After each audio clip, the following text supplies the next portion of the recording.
जनपद भदोही की एक बच्ची न सिर्फ प्रदेश में नाम रोशन कर रही है, जल्द ही वो दिन भी आने वाला है जब वो पूरे भारत में और अंतर्राष्ट्रीय स्तर पर भारत का नाम रोशन करेगी। गरीब परिवार से आने वाली इस बच्ची को एक बड़ा सपोर्ट वेलस्पन कंपनी की तरफ से मिला है। कैसे और किस तरह का ये सफ़र रहा, आइए जानने का प्रयास करते हैं।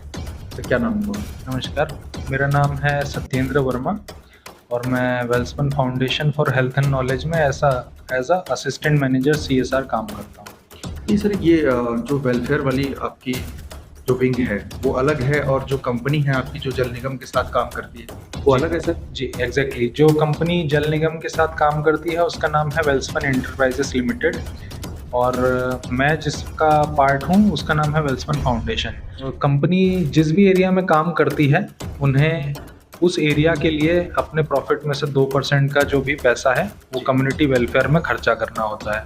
तो उस पैसे को कम्युनिटी में लगाने का काम हम लोगों का होता है और काम करने का जो मेन फोकस है वो वेलस्पन एंटरप्राइजेस का होता है। जी, तो इस बच्ची के साथ आप कैसे जुड़े और किस तरह से आपने इसकी मदद की? क्या लगा आपको कि क्यों उसकी मदद करनी चाहिए? विगत 2 वर्षों से जब हम लोग यहाँ पे इस एरिया में भदोही में सूर्यावा ब्लॉक के अंदर काम कर रहे थे, तो इसी दौरान हम लोग का ब्लॉक डिस्ट्रिक्ट अथॉरिटीज़ के साथ काफ़ी मिलना जुलना हुआ। तो वहाँ से हमारे जो BDO सर हैं सूर्यावा के, उन्होंने हमें रिकमेंडेशन दिया कि एक बच्ची है जो कि काफ़ी चैलेंजिंग बैकग्राउंड से आती है। तो मैंने फिर उस बच्ची से मिला, मैं उसका बैकग्राउंड वेरिफिकेशन मैंने किया, तो मैंने देखा कि एक्चुअली में अगर किसी व्यक्ति को ज़रूरत है तो इस पूरे डिस्ट्रिक्ट के अंदर इस बच्ची को ज़रूरत है स्पोर्ट्स की चीज़ों को लेके। ऐसा क्या देखा आपने? उसका घर जब मैंने देखा और उसने जो स्पोर्ट्स चूज़ किया हुआ है उन दोनों में कहीं से कहीं तक कोई रिलेशन नहीं था।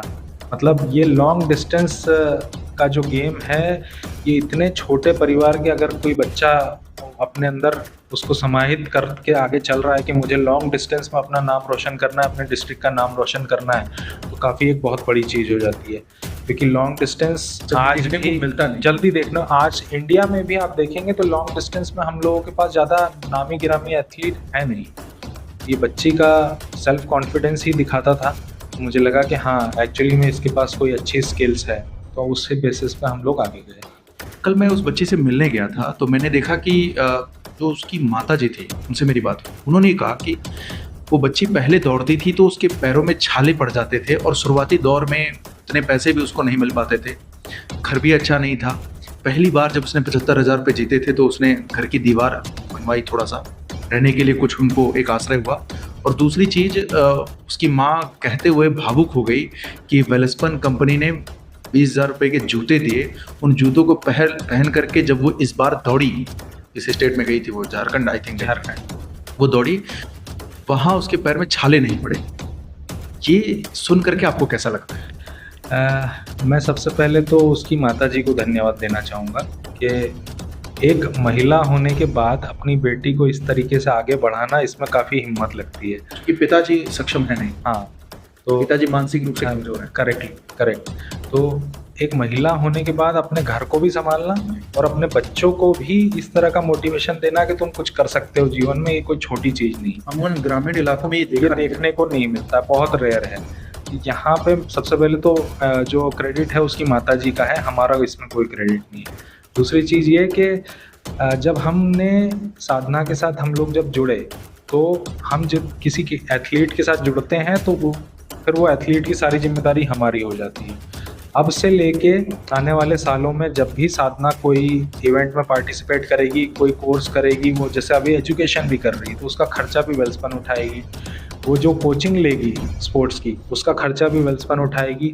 वो जहाँ जाके रहेगी कोचिंग के लिए उसका खर्चा भी वेलस्पन उठाएगी और उसके न्यूट्रिशन का खर्चा तक वेलस्पन जो है वो वहन करेगी। तो हम छोटी मोटी पार्टनरशिप में विश्वास नहीं करते। अगर एथलीट को हमने अपने साथ जोड़ा है तो साधना अब जो है वो हमारी जिम्मेदारी है। जब तक वो खुद में सक्षम ना हो जाए तब तक साथ नहीं पाएंगे। वो खुद में सक्षम हो जाएगी, उसके बाद भी जो है वो साधना अब वेलस्पन की सुपर स्पोर्ट्स वुमेन ही कहलाएगी। जी, ये एक आपने बताया कि सुपर स्पोर्ट वुमेन का एक यहाँ एक प्रावधान है, इसके बारे में बताएंगे? तो वेलस्पन एंटरप्राइजेस लिमिटेड और वेलस्पन ग्रुप की सारी कंपनीज जो हैं वो एक कार्यक्रम हम लोगों का चलाती हैं जिसका नाम है वेलस्पन सुपर स्पोर्ट्स वुमेन। अब इस कार्यक्रम में जो भी महिला जो कि चैलेंजिंग बैकग्राउंड से आती है, साथ ही साथ वो ऐसा स्पोर्ट्स परस्यू करती है जो कि इंडिविजुअल स्पोर्ट्स हो, हम जिसमें जल्दी कोई ना जा रहा हो। हाँ, तो ऐसे स्पोर्ट्स जो रेयर हों और साथ ही साथ इंडिविजुअल एक व्यक्ति के द्वारा खेले जाने वाले खेल, उनमें हम लोग महिलाओं को सपोर्ट करते हैं कि वो अपना फुल पोटेंशियल जो है वो अचीव कर पाए।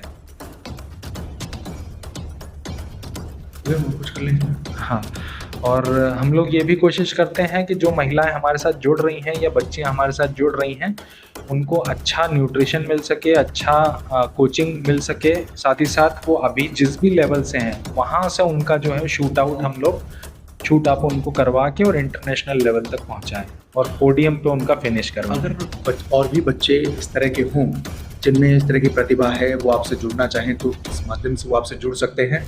और एक सवाल मेरा और होगा कि जरूरी नहीं कि सभी बच्चों के लिए आप इस तरह का इनिशिएटिव ले सकें। एग्जैक्ट। तो बाकी लोगों के लिए जो समाज में सक्षम हैं, उनसे क्या कहना चाहेंगे? पहली चीज़ तो ये कि जो सक्षम हैं उनको हमेशा अपनी स्किल्स जो होती है उनके पास, जैसे मान लीजिए अगर कोई क्रिकेट खेलता है या कोई बास्केटबॉल खेलता है हमारे घर में बच्चा, तो पूरे समाज की जिम्मेदारी है कि हमारे साथ जो बच्चे और यूथ जुड़ा हुआ है उसकी जो स्किल है उसका अच्छे से इस्तेमाल हो सके। कहीं पे भी ये ना हो कि किसी एक कारण की वजह से किसी की स्किल्स को हमने पीछे रखवा दिया और उसका इस्तेमाल नहीं होने दिया। मेनली आज के समय में स्पोर्ट्स के माध्यम से अगर मैं कहूँ पूरे ग्लोबल पैरामीटर पे, तो इंडिया सिर्फ इसी वजह से पिछड़ा हुआ है क्योंकि हमारे बच्चे जो असल में अच्छी स्किल्स रखते थे स्पोर्ट्स को लेके, उनको हम लोगों ने आगे नहीं बढ़ाया। अपने घर में अगर कोई बच्चा है जो खेल सकता है कोई अच्छा स्पोर्ट्स, तो उसको आगे बढ़ाइए। जो बच्चे चैलेंजिंग बैकग्राउंड से आते हैं, हम उनके लिए एक मैसेज रखते हैं कि आप हमारे पास जो भी ब्लॉक डेवलपमेंट ऑफिसर आपके पास हैं, आपके एरिया में हैं, आप उनसे संपर्क करें, अपना प्रोफाइल आप उन्हें दें जिसमें एक शॉर्ट रिज्यूम बनाएं, उसके अंदर मेंशन करें कि आप कौन सा गेम खेलती हैं, आप किस किस लेवल पे आप कंपटीशन में अवार्ड जीत चुकी हैं, अभी आप कैसे ट्रेनिंग करती हैं, आपके पारिवारिक स्थिति के बारे में थोड़ा सा बताइए।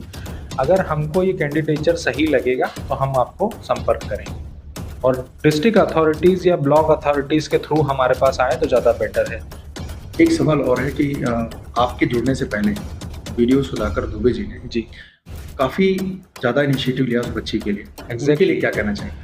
मैं ऐसे किसी व्यक्ति से मिलना जो अपने जो कार्य क्षमता है या कार्य क्षेत्र है उससे अलग हट के उसकी मदद करना। जैसे मैं जानता हूँ सर ने अपने लेवल से उस बच्ची को कई बार फाइनेंशियल हेल्प किया है।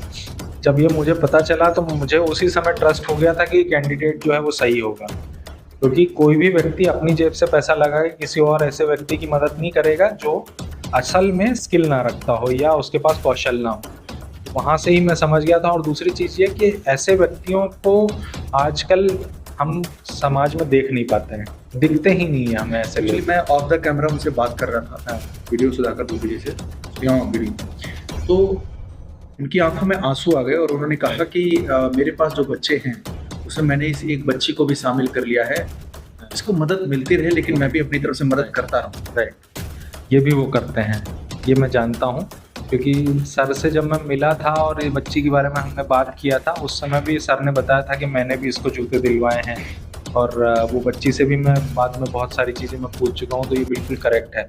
सुधाकर दुबे जी का जो सपोर्ट इस बच्ची को मिला है और जो रिकमेंडेशन उन्होंने दिया है, वो बाकी अधिकारियों से भी अपेक्षा होगी कि वो कहीं ना कहीं आए आगे, अधिकारी हों जो भी सक्षम है समाज में। मुझे लगता है कि आज का समय थोड़ा सा ऐसा हो गया है कि व्यक्ति अपने काम से और इन सब चीज़ों से, वो बिरले ही ऐसे कुछ लोग होते हैं जो अपना काम भी कर लेते हैं और उसके बाद भी बच्चों को इस तरीके से मोटिवेट कर देते हैं। राइट, तो काफ़ी अच्छा सपोर्ट मुझे हम लोगों को सुधाकर की तरफ से। और किस तरह के इनिशिएटिव इस जनपद में लिए गए? इस पूरे जनपद में हम लोग जो है स्वास्थ्य, आजीविका और शिक्षा तीनों मुद्दों पे काम करते हैं। कुल मिला के 4000 महिलाएं और किशोरी बालिकाएं जो हैं वो हमारे साथ इस समय तक जुड़ी हुई हैं, जिसके अंतर्गत हम लोग उनके साथ बिहेवियरल चेंज कम्युनिकेशन सेशंस करते हैं जो कि महिला स्वास्थ्य पे फोकस्ड होते हैं। साथ ही साथ OPDs, health camps, counselling sessions और अलग अलग अवेयरनेस इवेंट्स, जैसे कि कोई विशिष्ट दिवस हो गया तो उसका सेलिब्रेशन हम गांव के अंदर करें, जिससे बच्चों को पता चले कि अच्छा ऐसा दिवस भी होता है, इसमें दुनिया के अंदर ये सब बातें होती हैं। ग्राम ज्ञानालय में भी हाँ। आपने कुछ अलग काम किया है इसके बारे में हाँ, जानकारी मिली है। बिल्कुल हम लोगों ने किया है। और किस तरह का प्रयास था? प्रयास ये था कि ऑलरेडी जो पहले हमारे जो डिस्ट्रिक्ट कलेक्टर थे गौरांग राठी जी, उनकी एक सोच थी कि हर एक मेरे गांव के अंदर एक ज्ञानालय बनाया जाए। तो जब हमको ये पता चला तो हमने कहा कि ये तो बिल्कुल हमारे जो सोच है उसके साथ मैच करता आइडिया है। हम लोग उनके पास पहुँचे तो उन्होंने कहा कि ठीक है, हम लोग तो ये सब काम कर रहे हैं, आप क्या हमारे साथ सहयोग करेंगे? तो हमने कहा कि हम जो भी आप ज्ञानालय हम आपके साथ चलाएंगे उसके अंदर हम लोग पूरी जो किताबों की रिक्वायरमेंट होगी वो हम पूरी करेंगे। उसके साथ साथ हम एक वॉलंटियर आपके जो ज्ञानालय में होगा उसके अंदर रखेंगे के लिए जिसके अंदर वो सारी चीज़ों का मैनेजमेंट करेगा। साथ ही साथ ये भी इंश्योर करेगा कि बच्चे और बच्चियाँ जो वहाँ आ रहे हैं वो सुरक्षित रहें, कि कोई ऐसा व्यक्ति वहाँ आके उनको परेशान ना करे कि भाई पढ़ने लिखने में दिक्कत होने लगे। ये हम लोगों ने कोशिश किया और बिना ब्लॉक अथॉरिटीज़ और डिस्ट्रिक्ट अथॉरिटीज़ की मदद के बिना ये सब चीज़ें नहीं हो पाती। धन्यवाद, आपने अपना पक्ष रखा।